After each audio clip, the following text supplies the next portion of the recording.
আজকে এই ভিডিওটিতে তোমাদের সঙ্গে ওশিয়ানিয়া মহাদেশ সম্পর্কে আলোচনা করব। তো ওশিয়ানিয়া মহাদেশ সম্পর্কে বিস্তারিত আলোচনা করার আগে আমরা ওশিয়ানিয়া মহাদেশের কতগুলো গুরুত্বপূর্ণ বিষয় একটু জেনে নেব। তো তোমাদের বইতে দেখো, এই যে নিচের দিকে এই সবুজ কালারের যে বক্সটা আছে, এই বক্সটাতে কতগুলো গুরুত্বপূর্ণ বিষয় লেখা আছে। তো সেগুলো আমরা একটু জেনে নিই। তো দেখো, এই যে ওশিয়ানিয়া মহাদেশ, আয়তনের দিক থেকে এই ওশেনিয়া মহাদেশ হচ্ছে পৃথিবীর সবথেকে ক্ষুদ্রতম অর্থাৎ ছোট মহাদেশ। পৃথিবীর অন্যান্য যে মহাদেশগুলো রয়েছে সেই সমস্ত মহাদেশের থেকে সবথেকে ছোট মহাদেশ হচ্ছে এই ওশেনিয়া মহাদেশ। আর এই যে ওশেনিয়া মহাদেশের একটি অবাক করার মতন বিষয় হচ্ছে যে প্রায় 10,000-এরও বেশি দ্বীপ নিয়ে এই মহাদেশটি গড়ে উঠেছে। অর্থাৎ এই মহাদেশটিতে প্রচুর দ্বীপ রয়েছে। মানে 10,000-এরও বেশি ছোট বড় বিভিন্ন দ্বীপ নিয়ে এই গোটা ওশিয়ানিয়া মহাদেশটি গড়ে উঠেছে। আর এই মহাদেশের লোক সংখ্যাটাও কিন্তু খুব আশ্চর্য করার মতন। অর্থাৎ এই মহাদেশের মাত্র 3.5 কোটি লোক বসবাস করে। মানে এই মহাদেশে যে সমস্ত ছোট বড় যে দ্বীপ আছে, সেই দ্বীপেতে মানে সমস্ত মহাদেশ মিলিয়ে এই আহ, মাত্র 3.5 কোটি লোক বসবাস করে থাকে।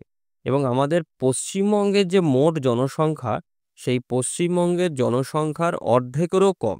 মানে ভেবে দেখো যে একটা মহাদেশ, সেই মহাদেশেতে টোটাল পপুলেশন হচ্ছে একটা আমাদের পশ্চিমবঙ্গের মতন একটা রাজ্যের জনসংখ্যার থেকেও কম, মানে অর্ধেকেরও কম। মানে এতটাই কম লোক বসবাস করে এই মহাদেশেতে, ওশিয়ানিয়াতে।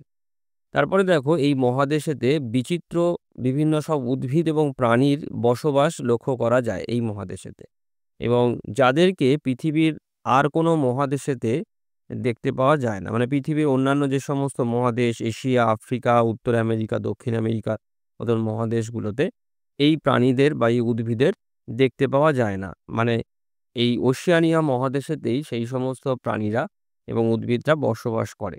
যেমন দেখো, ক্যাঙ্গারু। তোমরা ক্যাঙ্গারু দেখেছো, তো ছবিতে দেখেছো বা চিড়িয়াখানায় তোমরা দেখেছো। এই যে ক্যাঙ্গারু দেখো, তোমাদের বইয়েতে ছবিও রয়েছে এই ক্যাঙ্গারু। তো ক্যাঙ্গারুর অদ্ভুত বিষয়টা হচ্ছে ওদের যে বাচ্চাটা থাকে, এই পেটের নিচে একটি চামড়ার থলি থাকে, সেই থলিটার মধ্যে এই বাচ্চাটা ঢুকে বসে থাকে। তো এইরকম একটি অদ্ভুত প্রাণী এই ক্যাঙ্গারু এই ওশিয়ানিয়া মহাদেশেতে দেখতে পাওয়া যায়। তারপর দেখো আরো কতগুলো প্রাণী আছে, যেমন হচ্ছে এই ওয়ালবি, হংসচঞ্চু বা প্লাটিপাস বলে এক ধরনের প্রাণী আছে। তারপর কোয়ালা, মানে ছোট ভাল্লুক কিন্তু এই গাছে থাকে। তারপরে এমু পাখি, মানে পাখি কিন্তু উড়তে পারে না, আবার উটের মতো দৌড়ায়। আবার দেখো কিউই বলে একটি পাখি আছে, যে পাখির কিন্তু ডানা নেই। আর ইউক্যালিপটাস বলে এক ধরনের গাছ, যে গাছের জন্ম হচ্ছে এখানেতে। মানে ইউক্যালিপটাস গাছ হচ্ছে আমাদের এখানে তো এই গাছ আছে। তো মূলত এই ইউক্যালিপটাস গাছের যে জন্ম, সেটা হচ্ছে এই অস্ট্রেলিয়াতে।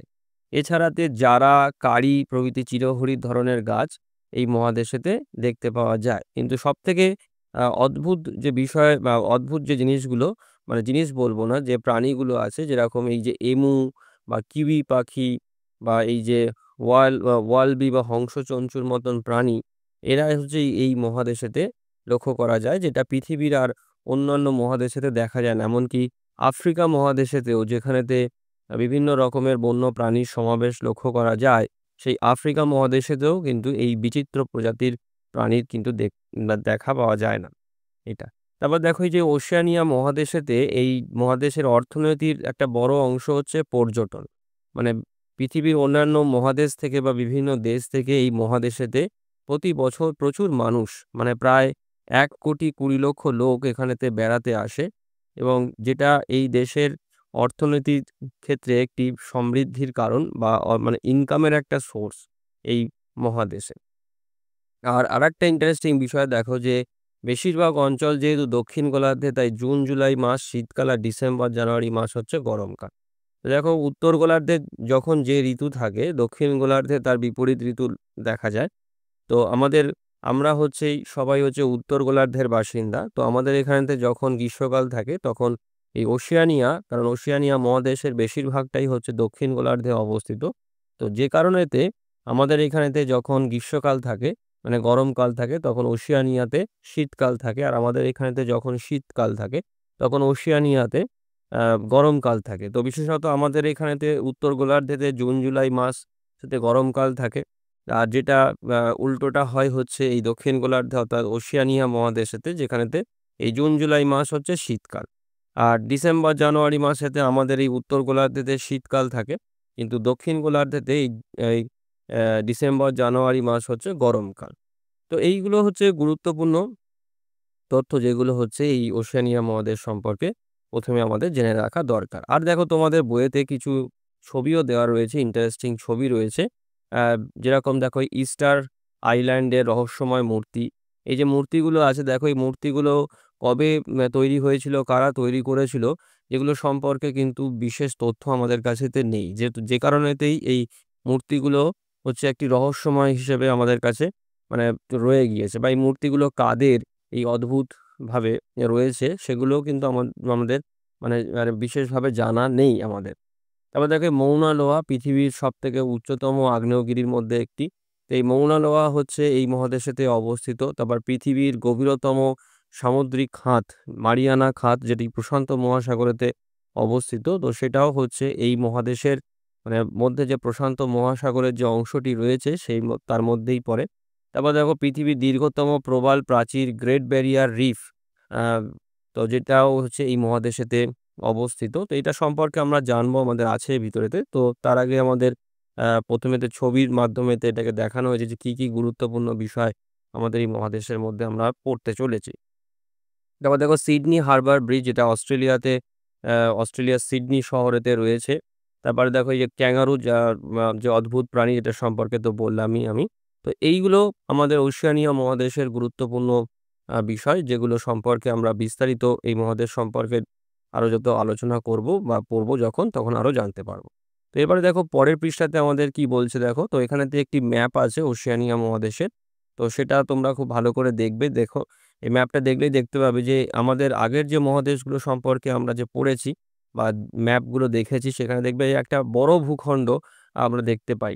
কিন্তু এখানে তো দেখো, যেটা আমরা প্রথমেই জানলাম, যে ওশেনিয়া মহাদেশ হচ্ছে ছোট বড় বিভিন্ন ছোট ছোট দ্বীপ নিয়ে এই সমগ্র মহাদেশটি তৈরি হয়েছে। এবং এই অস্ট্রেলিয়া হচ্ছে এই ওশেনিয়া মহাদেশের সব থেকে বড় দ্বীপের মধ্যে পড়ে। তো এটা তো এইগুলো সম্পর্কে আমরা জানবো আস্তে আস্তে। তো চলে যাব পরের পৃষ্ঠাতে। দেখো যে এইখানেতে এই ওশেনিয়া মহাদেশ সম্পর্কে এক নজরেতে কিছু আরো গুরুত্বপূর্ণ কথা এখানেতে বলা হয়েছে। তো সেগুলো আজকের একটু আমরা জেনে নিই। তো প্রথমে দেখো, আসি হচ্ছে যে ওশেনিয়ার আয়তন কত। তো আয়তন হচ্ছে 44 লক্ষ বর্গ কিমি, অর্থাৎ খুবই ছোট। অন্যান্য মহাদেশের সাপেক্ষে ওশেনিয়া সব থেকে ছোট, কারণ যেটা আমরা প্রথমে জানলাম যে ওশেনিয়া হচ্ছে পৃথিবীর সব থেকে ক্ষুদ্রতম মহাদেশ।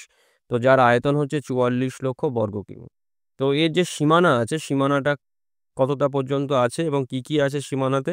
দেখো, উত্তরেতে 15 ডিগ্রি উত্তর অক্ষাংশ, অর্থাৎ হাওয়াই যে দ্বীপপুঞ্জ আছে, সেই হাওয়াই দ্বীপপুঞ্জের উত্তর সীমা থেকে দক্ষিণেতে 47 ডিগ্রি দক্ষিণ অক্ষাংশ, অর্থাৎ নিউজিল্যান্ডের দক্ষিণ সীমা পর্যন্ত, মানে এটা উত্তর আর দক্ষিণেতে অক্ষাংশগত বিস্তারটা।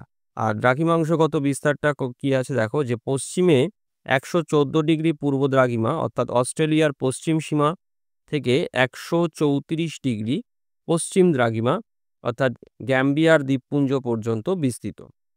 তো এই হচ্ছে সীমানা ওশেনিয়ার। এবার দেখো যে এই ওশেনিয়া মহাদেশের সর্বোচ্চ শৃঙ্গ কি আছে। দেখো, পাপুয়া নিউ গিনির মাউন্ট উইলহেলম, যার উচ্চতা 4509 মিটার, এটা হচ্ছে ওশেনিয়া মহাদেশের সব থেকে উচ্চতম পর্বতশৃঙ্গ।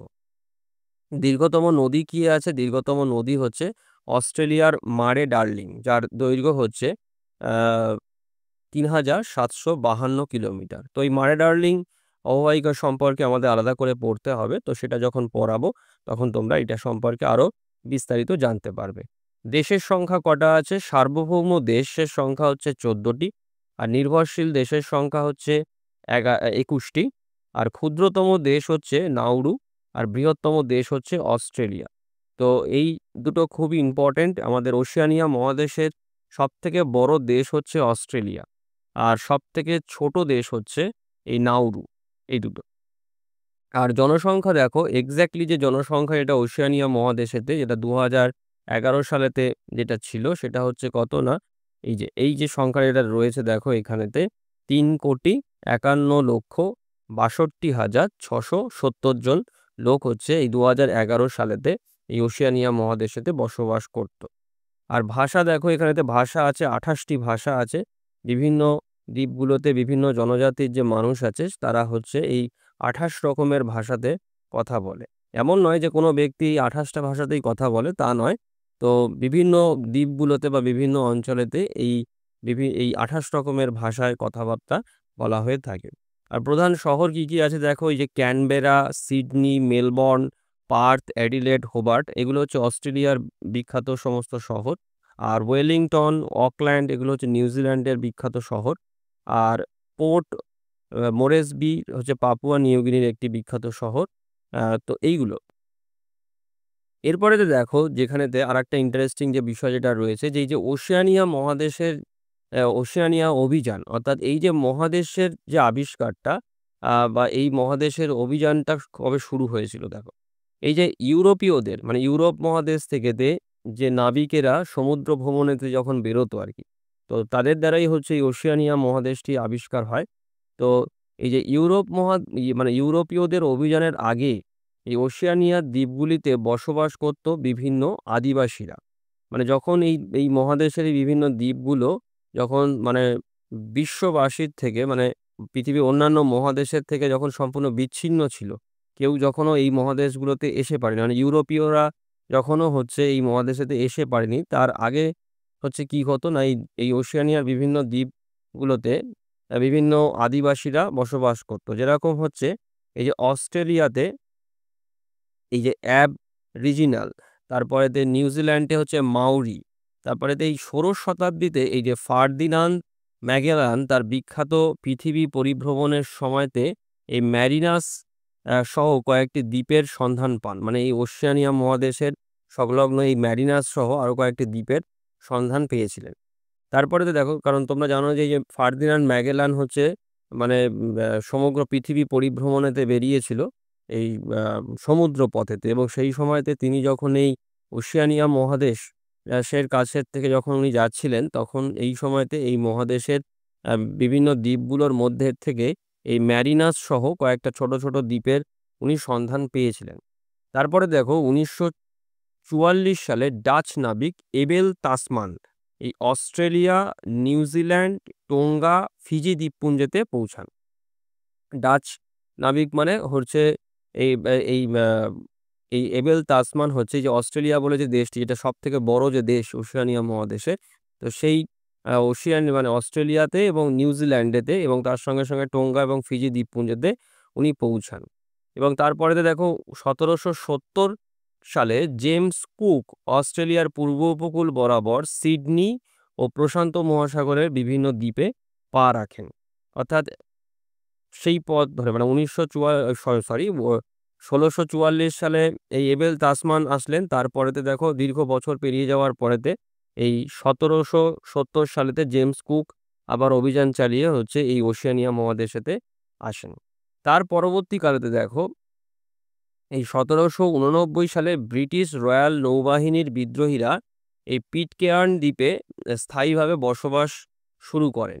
এরপরেতে অস্ট্রেলিয়া, নিউজিল্যান্ড, ফিজিতে ব্রিটিশ উপনিবেশ স্থাপিত হয়। পরে অন্যান্য ইউরোপীয় শক্তি বিশেষত ফরাসিরা কয়েকটি দ্বীপে আধিপত্য বিস্তার করে এবং ঊনবিংশ শতাব্দীর মাঝামাঝি সময় থেকে অস্ট্রেলিয়ার সোনার খনি আবিষ্কার এবং অন্যান্য সম্পদের টানাতে ইউরোপ মহাদেশ থেকে দলে মানুষ এখানে এসে ভিড় করতে থাকে। অর্থাৎ যখনই দেখো কোনো একটা সম্পদ, মূল্যবান সম্পদ এখানে কোনো জায়গায় আবিষ্কার যখন হয় বা সন্ধান যখন পাওয়া যায়, তখন সেই সম্পদকে কেন্দ্র করে দেখো কিভাবে মানুষ আসতে থাকে। তো ওশেনিয়া মহাদেশেতে বিশেষ করে অস্ট্রেলিয়াতে যখন সোনার খনি আবিষ্কার হয়, তখন কিন্তু এই ইউরোপ মহাদেশ থেকে মানুষ হচ্ছে দলে এই ওশেনিয়াতে আসতে থাকে, বিশেষত অস্ট্রেলিয়াতে আসতে থাকে।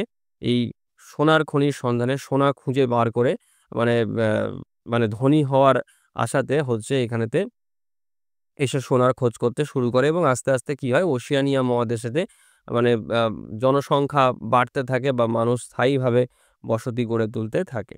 এই হচ্ছে ওশেনিয়া মহাদেশ সম্পর্কে একটি সংক্ষিপ্ত আলোচনা আজকের এতে। আমি পরের যে ভিডিওগুলোতে আমি ওশেনিয়া মহাদেশের বিস্তারিত যে পার্টগুলো রয়েছে সেগুলো নিয়ে আলোচনা করব এবং পরের দিনের ভিডিওতে আমি ওশেনিয়ার যে প্রাকৃতিক যে পরিবেশ যেটা রয়েছে সে বিষয়ে আলোচনা করব।